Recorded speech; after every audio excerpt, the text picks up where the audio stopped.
बबलू हाथी सुबह सवेरे अकेले वन में टहलने के लिए निकला। वह अपने ही धुन में चला जा रहा था।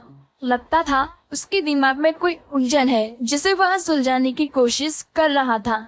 सड़क पर आगे बढ़ते ही उसके सामने चीकू खरगोश भागा। बबलू का पैर उसके ऊपर पड़ने ही वाला था कि चीकू जोर से चिल्लाया। उसकी आवाज सुनकर बबलू ने अपना पैर पीछे खींच लिया। कहाँ खोए हो बबलू भाई? तो मैं बस कुछ ऐसे सोच रहा था। किस बारे में? तुम जान को क्यों करोगे? शायद मैं तुम्हारी कुछ मदद कर सकूं। तुम तो जानते हो आजकल वन में कितनी चोरियां हो रही हैं और चोरों का कोई पता नहीं है। इस बात को लेकर वन के सारे प्राणी चिंतित थे। वे वहाँ खुद को सुरक्षित महसूस नहीं कर रहे थे। अरे चीकू भाई, हम मजबूर हैं। हम चोरों को पकड़ भी नहीं पा रहे हैं। वो बहुत चालाक है और अपने काम को बड़ी कुशलता से अंजाम दे रहा है। कहीं कोई सबूत ही नहीं छोड़ रहा। हमारे राजा इस बात को लेकर बहुत चिंतित है। यही कारण है कि हम सब इस बारे में सोच रहे हैं। अब तुम मेरी इसमें क्या मदद कर सकते हो? मैं कुछ सोचता हूँ, हो सकता है मुझे कोई उपाय सूझ जाए। प्रयास करने में कोई हर्ज तो नहीं है। तुम ठीक कहते हो चीकू, लेकिन वन के गुप्तचर भी अभी तक इसका कोई हल नहीं निकाल सके। इतने कहकर वे चुप हो गई। बबलू की बातों ने चीकू को सोचने के लिए मजबूर कर दिया। चीकू को उदास देखकर बबलू बोला, तुम अपना मन छोटा मत करो। मुझे अच्छा लगा कि तुमने मेरी परेशानी को समझा। कभी मैं भी इस वन के लिए गुप्तचर का काम करता था। एक बार मेरी टांग टूट जाने से मेरे अंदर फुर्ती नहीं रही। तब से मैंने यह काम छोड़ दिया।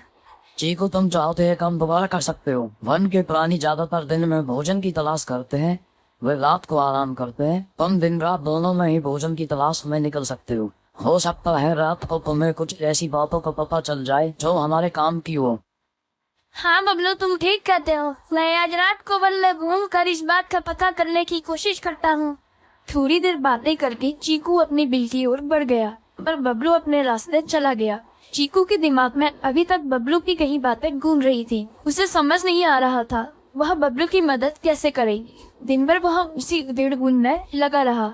शाम होते ही चीकू कुछ सोचने लगा और वह चुपचाप बिल से बाहर निकल आया। चीकू की पत्नी ने देखा तो बोली, इस समय कहाँ जा रहे हो? बाहर खतरा है। खतरा तो सुबह भी रहता है, लेकिन खतरों से डर कर हम भूखे तो नहीं मर सकते। मैं बाहर घूम कर आता हूँ। इतना कहकर चीकू रात को बिल से बाहर निकल आया। कुछ दूर जाकर उसकी नजर बंकू उल्लू पर पड़ी जो कुछ ही दूरी पर था।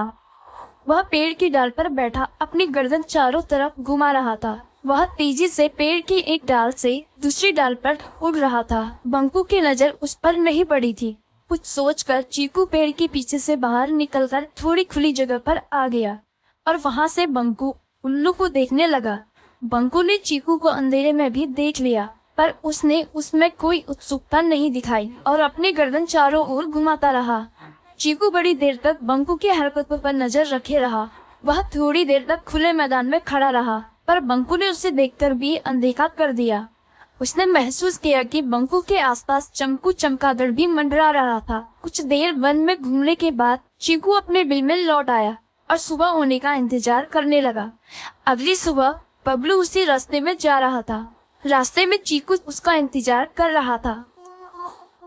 आज बड़ी जल्दी आ गए बबलू। है, आजकल मुझे चिंता की वजह से नहीं मिल रहा। यकीन से तो मैं नहीं कह सकता पर मैं तुम्हें ऐसे प्राणी का नाम बता सकता हूँ जो शायद चोरों की मदद कर रहा है।